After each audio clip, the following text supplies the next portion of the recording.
Hello student, good morning. आज की कक्षा में आज हमको आपका अध्याय है जानतर रेशा। वस्त्र विज्ञान परिधान में आपका अगला अध्याय है जानतर रेशा यानी ऊन। तो आपको प्राकृतिक रेशा जो प्रकृति द्वारा प्राप्त होते हैं, जूट, लिनन आदि। कुछ रेशे ऐसे होते हैं जो जंतुओं द्वारा प्राप्त होते हैं, जानतर रेशा। इससे पिछली वीडियो में हमने आपको रेशम के बारे में बताया था, रेशम के उद्गम स्थल, रेशम की विशेषताएं तथा रेशम का प्राप्ति स्थल क्या है, इसकी उपयोगिता, इसकी सौंदर्यता के बारे में आपको बताया था। जो रेशम था वो भी आपका जानतर रेशा था क्योंकि यह जंतुओं से प्राप्त होता है। तो रेशम की तरह ये भी ऊन एक जानतर रेशा है। ऊन कैसा रेशा है? जानतर रेशा। एनिमल फाइबर ऑफ वूल, यानी इन्हें जानतर रेशा कहते क्यों हैं? वे रेशे जो जंतुओं से प्राप्त होते हैं उन्हें जानतर रेशे कहा जाता है। जिस तरह से रेशम हमारा प्रोटीन फाइबर था, प्रोटीन रेशा था, उसी तरह जो आपका ऊन है ये भी आपका प्रोटीन रेशा है। अतः हम कह सकते हैं जो जानतर रेशे होते हैं अक्सर ये प्रोटीन रेशे होते हैं क्योंकि ये प्रोटीनों के बने हुए होते हैं। तो जंतु वर्ग में, मानव जाति में जो वर्ग पाया जाता है उनका शरीर कोशिकाओं के साथ साथ प्रोटीनों से ही बना होता है। तो उनसे प्राप्त होने वाले जो उत्पाद हैं वो भी प्रोटीन के बने हुए होते हैं। अतः हम कह सकते हैं ऊन एक प्राकृतिक रेशा है, नेचुरल फाइबर। कैसा है? जो प्रकृति के द्वारा प्राप्त होता है। नेचुरल फाइबर ये प्रोटीन के बने होते हैं। जिस तरह से जो हमारे बाल है, नाखून है, केराटिन प्रोटीन के बने हुए होते हैं, उसी तरह से जंतुओं के बाल होते हैं वो भी आपके केराटिन प्रोटीन के ही बने हुए होते हैं। अतः हम कह सकते हैं तो जानतर रेशे होते हैं, इन्हें प्रोटीन रेशे भी होते हैं, इन्हें प्राकृतिक रेशे भी कहा जाता है। तो इसका जो ऊन का जो प्रारंभ माना जाता है इंग्लैंड से माना जाता है। किससे माना जाता है? इंग्लैंड से। जो ऊन है भेड़ से प्राप्त किया जाता है। भेड़ से ऊन प्राप्त करने के लिए एक उत्तम किस्म की भेड़ का पालन किया जाता है।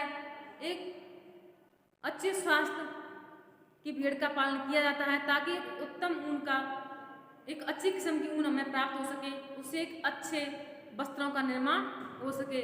तो वस्त्र निर्माण के लिए एक अच्छी ऊन का होना आवश्यक है। एक अच्छी ऊन के लिए अच्छी क्वालिटी की, अच्छी किस्म की भेड़ का भी होना आवश्यक है। तो हम कह सकते हैं ऊन प्राप्त होती है, हमें भेड़ों से ही प्राप्त होती है। उत्तम क्वालिटी की ऊन मेरिनो भेड़। भेड़ भी कई तरह की किस्म होती है लेकिन सभी भेड़ों में जो मेरिनो भेड़ होती है उसकी ऊन सबसे उत्तम क्वालिटी की, एक अच्छी क्वालिटी की ऊन मानी जाती है। इसके लिए मेरिनो भेड़ को पाला जाता है। अतः हम कह सकते हैं जो इससे बने हुए जो वस्त्र होते हैं, मेरिनो ऊन से जो वस्त्र बने हुए होते हैं, अति कोमल, बारीक, सौंदर्यात्मक तथा आकर्षक लगते हैं। ये आपके अमेरिका, अफ्रीका, न्यूजीलैंड, ब्रिटेन तथा कई क्षेत्रों में पाई जाती है। जो मेरिनो भेड़ को पाला जाता है वहाँ पर सर्वोत्तम क्वालिटी की ऊन को प्राप्त कर सकते हैं। अतः उत्तम क्वालिटी की ऊन प्राप्त करने के लिए मेरिनो भेड़ को ही पाला जाता है।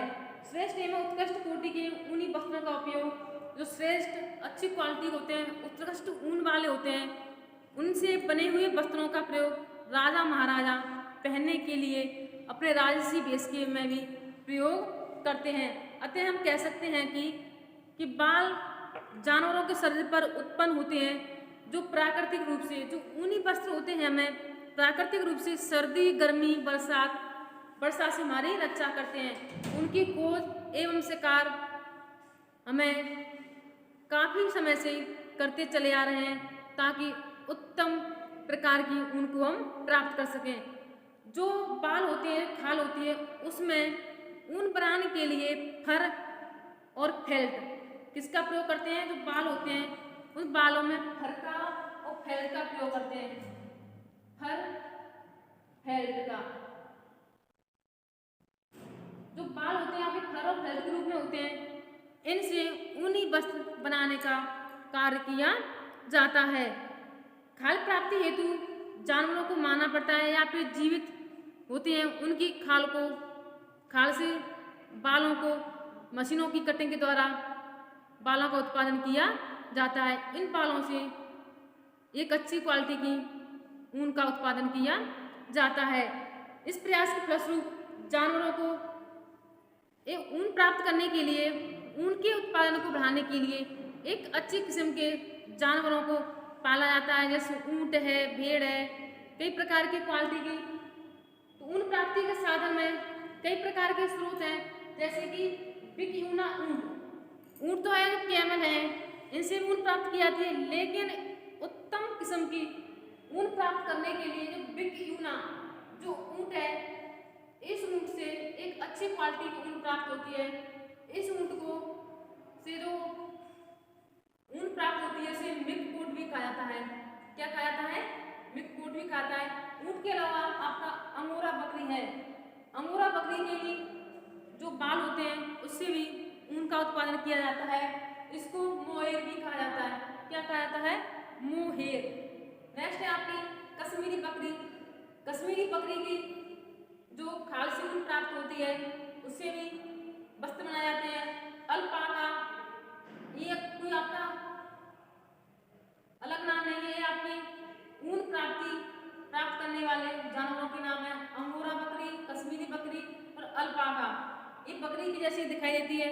इसके साथ साथ आपने एक कुबड़ वाला ऊंट देखा, उसके साथ साथ दो कुबड़ वाले ऊंट से भी अच्छी ऊन की प्राप्ति होती है। अतः हम कह सकते हैं ऊन प्राप्ति के साधनों में बिक्यूना ऊंट, मिल्क कोट, अंगोरा बकरी, मोहेर, कश्मीरी बकरी, अल्पाका ये ऊन प्राप्ति के साधन के लिए उपयुक्त माने जाते हैं। तो सर्वप्रथम ऊन का जो उत्पादन इंग्लैंड में हुआ था, अति प्राचीन काल से उत्तम कोटि के ऊनी वस्त्र वहाँ पर बनाए जाते हैं। ऊनी वस्त्र की सुंदरता, श्रेष्ठता, कोमलता, बारीकी, गर्माहट, आकर्षक के लिए पूरे विश्व भर में इंग्लैंड के वस्त्र काफ़ी प्रसिद्ध हैं। अतः हम कह सकते हैं तो अमेरिका है, अफ्रीका है, न्यूजीलैंड है, ब्रिटेन है, ऑस्ट्रेलिया है, यहाँ पर भी ऊन का उत्पादन एक बृहद स्तर पर किया जाता है। जो कश्मीर है, भारत का एक भाग है कश्मीर, वहाँ पर पश्मीना शॉल बनाई जाती हैं। कौन सी शॉल? पश्मीना। जो पश्मीना शॉल होती हैं एक सुंदरता, श्रेष्ठता, उत्तमता, कोमलता, आकर्षक डिजाइन के लिए उपयुक्त मानी जाती हैं। जो अकबर के समय में इन शॉलों का काफ़ी प्रचलन था। जो राजा महाराजा थे इन पश्मीनी शॉल यानी जो कश्मीरी शॉल थी उनका अधिक प्रयोग परिधान के रूप में करते थे। तो ऊन प्राप्ति के साधनों में तो आपके ऊंट, खरगोश, बकरी, मृग, लोमड़ी इनका भी प्रयोग कर सकते हैं। लेकिन उत्तम क्वालिटी की ऊन प्राप्ति के लिए हमें मेरिनो जाति की भेड़ का ही पालन करना पड़ता है तथा इसी मेरिनो ऊन के नाम से भी जाना जाता है। मेरिनो ऊन इन्हीं से प्राप्त होती है। अब आता है आपका ऊनी वस्त्रों के प्रकार। ऊनी वस्त्रों के प्रकार किस प्रक्रिया के द्वारा प्राप्त होते हैं तथा ऊनी वस्त्रों के प्रकार को जानने के लिए वस्त्र निर्माण की प्रक्रिया किस तरह से की जाती है।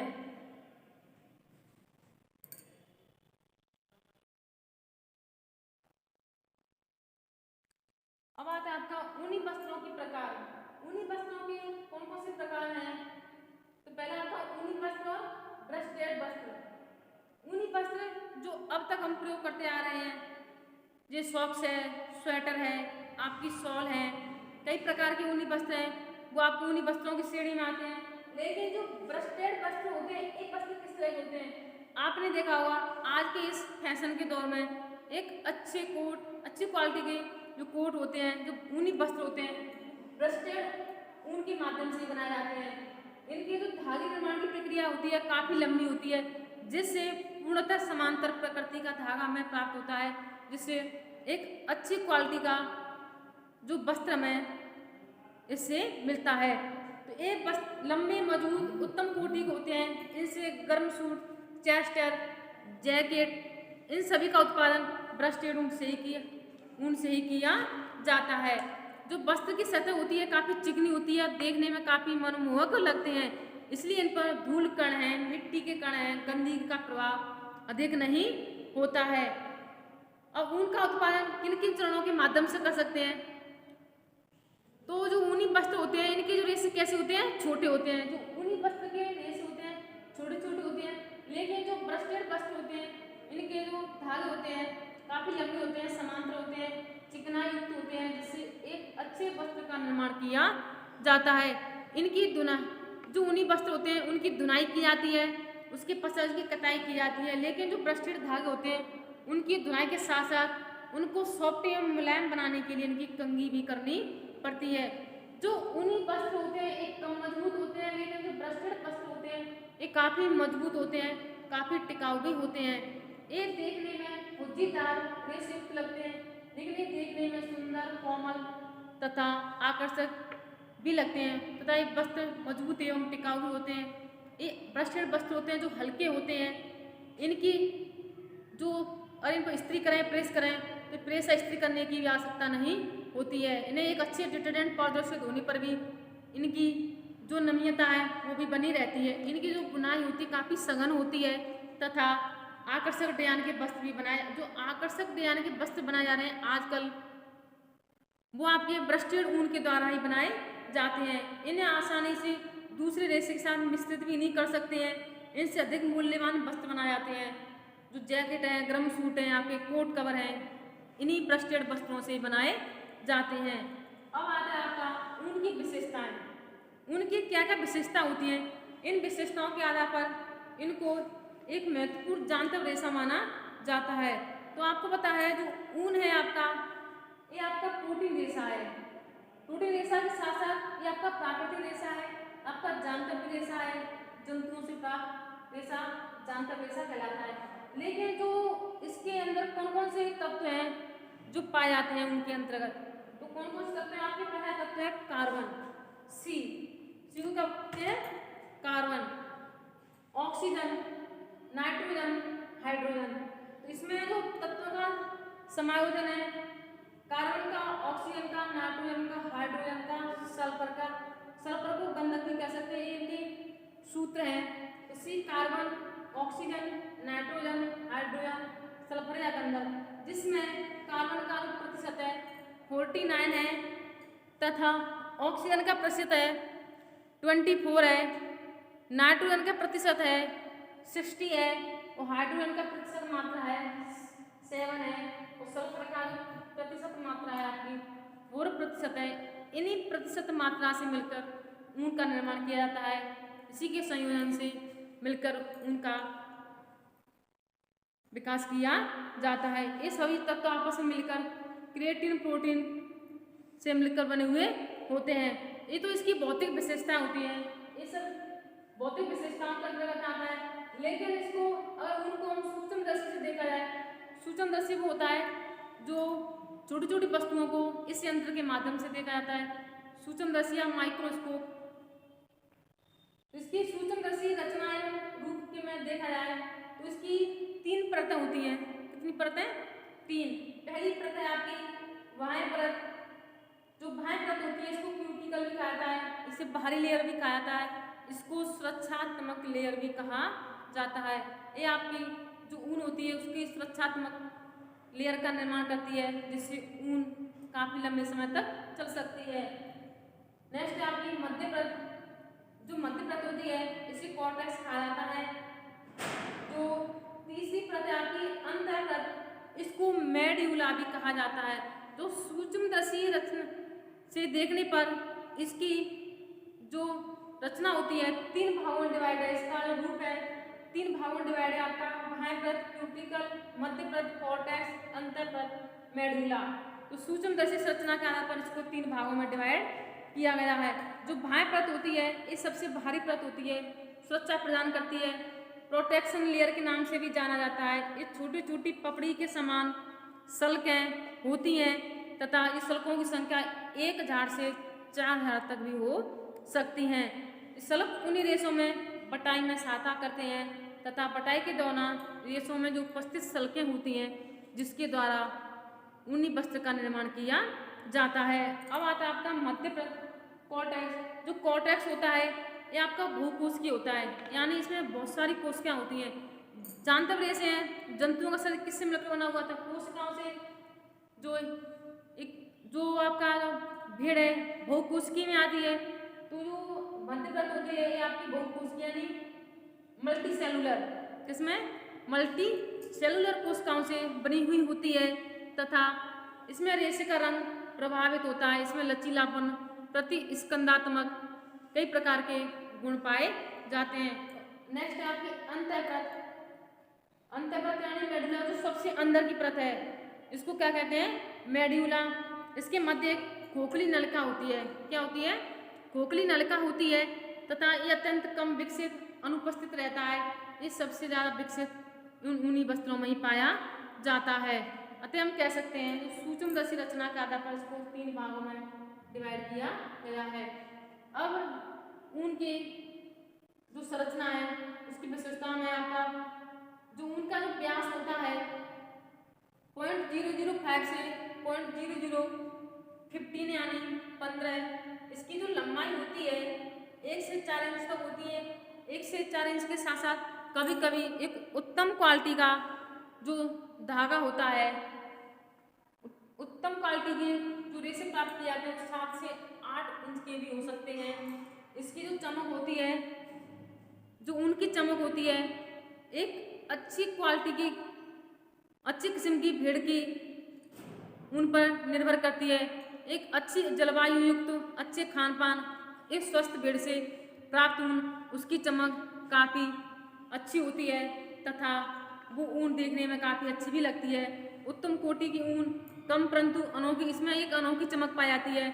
अत्यधिक चमक के कारण इसका जो टिकाऊपन है, मजबूती है, काफ़ी लंबे समय तक चलती है। अब इसका आता है रंग। जो ऊन है इसमें कई तरह के रंग होते हैं। इसमें भूरा रंग होता है, काला रंग भी होता है, लेकिन इसमें कभी कभी मैलेनियन रंग भी होता है। जो इसमें एक तरह का जो वर्णक पाया जाता है, जिस तरह से पत्तियों का रंग हरा होता है हरितलवक के कारण, उसी प्रकार जो रंग का निर्धारण करता है उनमें वो मेलेनिन वर्णक के कारण उसमें निर्धारित किया जाता है। अब है आपका मजबूती। जो ऊन होती है, ऊनी रेशों में मजबूती, प्रत्यास्थता, सिकन प्रतिरोधकता का भी गुण पाया जाता है। अतः हम कह सकते हैं इन विशेषताओं में व्यास, लंबाई, चमक, रंग, मजबूती, प्रत्यास्थता और सिकुड़न प्रतिरोधकता को ध्यान में रखते हुए एक उत्तम क्वालिटी की ऊन प्राप्त करके हम वस्त्रों का निर्माण कर सकते हैं, जिन्हें हम दैनिक जीवन में पहनने में प्रयोग करते हैं। आपका ये प्रत्यास्थता होता क्या है? प्रत्यास्थता होता है आपका इस प्रकार के वस्त्र में रेशों को खींचकर तानकर, कोई भी रेशा लो, इसे खींचकर तानकर छोड़ दो, कुछ समय बाद वो उसी आयतन में आ जाते हैं। तो उस ऊन की, उस रेशे की प्रत्यास्थता कहलाती है। इस प्रत्यास्थता से हमें ज्ञात होता है कि जो ऊन है, रेशा है, काफी मजबूत, टिकाऊ, लटकनशीलता, लचीलापन का गुण इस रेशे में उत्पन्न है। ये रेशे का प्रमुख गुण माना जाता है।